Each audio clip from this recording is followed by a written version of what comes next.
Continuation of page number 4, last paragraph, what is colonial. आगे के paragraph में last line में हमने पढ़ा था मेनी हिस्टोरियंस ने जो वो थर्ड पीरियड था यहाँ पे मॉडर्न पीरियड, उस पीरियड को कॉलोनियल पीरियड भी रेफ़र किया है, यानी कि रूल ऑफ ब्रिटिश। तो ये कॉलोनियल कैसे नाम गिरा वो इस पैराग्राफ में हमें पता चलेगा। In this book you will read about the way the British came to conquer the country, establish their rule, subjugating local nawabs, rajas. You will see how they established control over the economy and society, collected revenue to meet all their expenses, bought the goods they wanted to low price, produced crops they needed for export, and you will understand the changes that came about as the consequence. You will also come to know about the changes British rule brought about in the values and taste, customs and practice.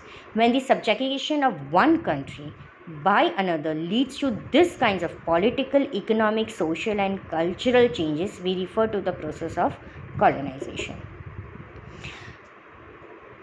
इस book में हम British यहाँ पे कैसे, यानी कि वो second chapter से शुरू होगा पार्ट 1 में, कि ब्रिटिश यहाँ पे ट्रेड करने आया था, फिर उन्होंने हमारी कंट्री को कॉन्कर कर दिया, फिर उन्होंने यहाँ पे उनका रूल एस्टैब्लिश किया।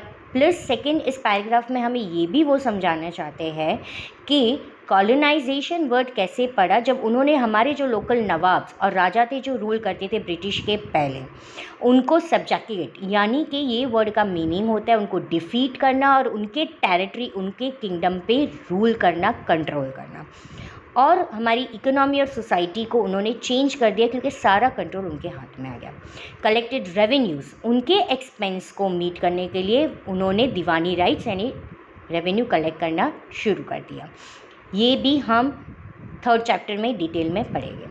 Bot the goods they wanted at low price, produce crops they needed for export, ये सारी चीज़ें वो करना शुरू कर दिया। I am coming to the lines which I have underlined. When the subjugation of one country by another leads to this kind of political, economic, social and cultural changes, we refer to the process of colonization. One marker answer. What do you mean by colonization या define colonization, इसलिए मैंने ये 3 line underline करके रखी है। अब मैं आपको ये डिफ़ाइन समझा भी लेती हूँ कि subjugation यानी कि बाहर से आने वाली कंट्री कोई भी, वो हमें डिफ़ीट करके हमारी कंट्री पे रूल करता है। Subject of one country by another leads this kind of politic, जब बाहर से कंट्री कोई दूसरी कंट्री हमारी कंट्री में आके डिफीट करके हम पे रूल करती है और वो हमारी कंट्री की पॉलिटिकल, इकोनॉमिक, सोशल और कल्चरल चेंज कर लेती है, वो जो सारा प्रोसेस होता है उस प्रोसेस को हम कॉलोनाइजेशन बोलते हैं।